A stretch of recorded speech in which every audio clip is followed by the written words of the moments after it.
Welcome back to another in our series of great chapters in the Bible. Our chapter today comes from the Old Testament prophet Daniel. Daniel chapter 1, taken to Babylon. In the 3rd year of the reign of Jehoiakim, king of Judah, Nebuchadnezzar, king of Babylon, came to Jerusalem and besieged it. And the Lord gave Jehoiakim, king of Judah, into his hand with some of the vessels of the house of God. And he brought them to the land of Shinar, to the house of his God, and placed the vessels in the treasury of his God. Then the king commanded Ashpenaz, his chief eunuch, to bring some of the people of Israel, both of the royal family and of nobility, youths without blemish, of good appearance, and skillful in all wisdom, endowed with knowledge, understanding learning, and competent to stand in the king's palace, and to teach them the literature and language of the Chaldeans. The king assigned them a daily portion of the food that the king ate, and of the wine that he drank. They were to be educated for 3 years, and at the end of that time they were to stand before the king. Among these were Daniel, Hananiah, Mishael, and Azariah of the tribe of Judah. And the chief of the eunuchs gave them names. Daniel he called Belteshazzar, Hananiah he called Shadrach, Mishael he called Meshach, and Azariah he called Abednego. But Daniel resolved that he would not defile himself with the king's food, or with the wine that he drank. Therefore he asked the chief of the eunuchs to allow him not to defile himself. And God gave Daniel favor and compassion in the sight of the chief of the eunuchs. And the chief of the eunuchs said to Daniel, I fear my lord the king, who assigned your food and your drink. For why should he see that you are in worse condition than the youths who are of your own age? So you would endanger my head with the king. Then Daniel said to the steward whom the chief of the eunuchs had assigned over Daniel, Hananiah, Mishael, and Azariah, Test your servants for 10 days. Let us be given vegetables to eat and water to drink. Then let our appearance and the appearance of the youths who eat the king's food be observed by you, and deal with your servants according to what you see. So he listened to them in this matter, and tested them for 10 days. At the end of 10 days it was seen that they were better in appearance and fatter in flesh than all the youths who ate the king's food. So the steward took away their food and the wine that they were to drink, and gave them vegetables. As for these 4 youths, God gave them learning and skill in all literature and wisdom, and Daniel had understanding in all visions and dreams. At the end of the time, when the king had commanded that they should be brought in, the chief of the eunuchs brought them in before Nebuchadnezzar. And the king spoke with them, and among all of them none was found like Daniel, Hananiah, Mishael, and Azariah. Therefore they stood before the king, and in every matter of wisdom and understanding about which the king inquired of them, he found them 10 times better than all the magicians and the enchanters that were in all his kingdom. And Daniel was there until the 1st year of King Cyrus.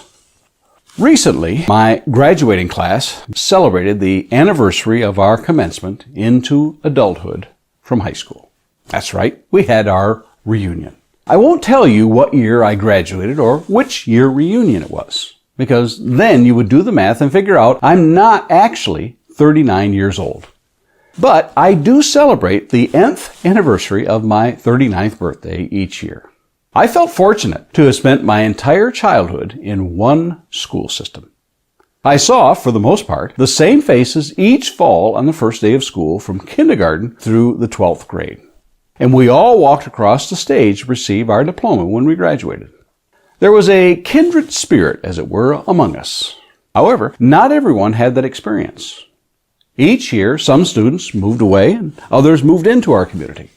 It's hard for me to comprehend what that feeling must be like to be transplanted into a new and foreign town.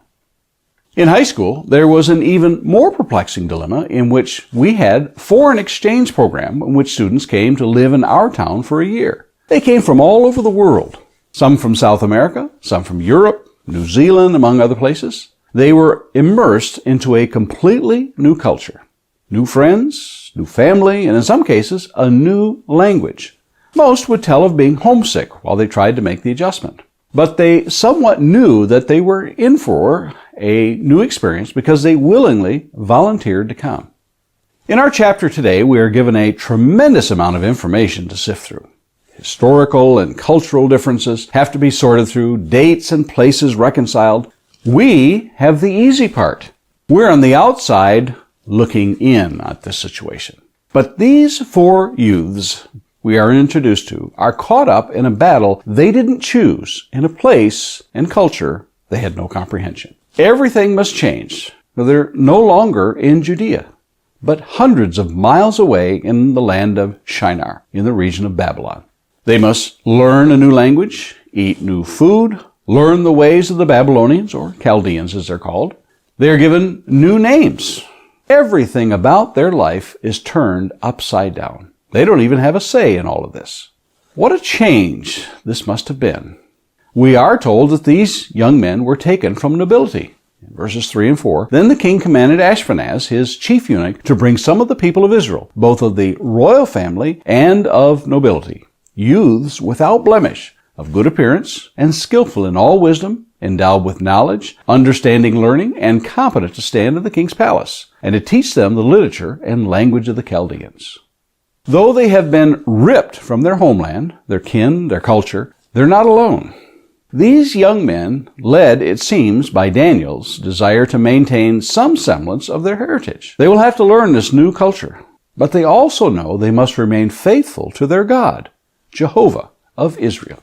We read in verse 8, but Daniel resolved that he would not defile himself with the king's food, or with the wine that he drank. Therefore he asked the chief of the eunuchs to allow him not to defile himself.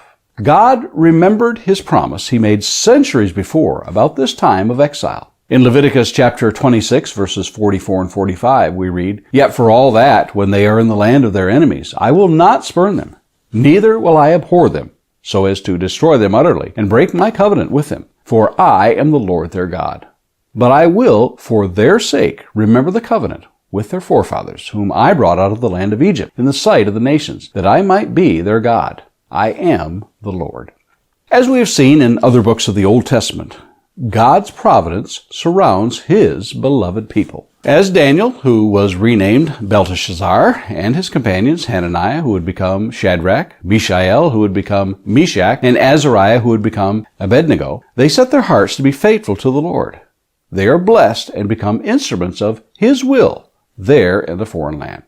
As we shall see, it is more than just a testimony of faith, so to speak. They shall stand up against the great Nebuchadnezzar and show him that the God of heaven is God. Not only that, but they shall be elevated in rank. Daniel himself shall transcend the reign of the Babylonians and become great in the succeeding empire of the Medo-Persians under Darius and Cyrus. Yes, God can use those of great faith to do his will. One wonders if this same message will preach, as they say, today. Can young people be convinced to hang on to their faith against all odds so that God can bless them and the world around them? Perhaps we ought to read what Paul said in Romans 15:4. For whatever was written in former days was written for our instruction, that through endurance and through the encouragement of the Scriptures we might have hope. I wonder if young people are seeing that example in Christians around them today. And Lord willing, let's meet here again tomorrow and look at another of the great chapters in the Bible.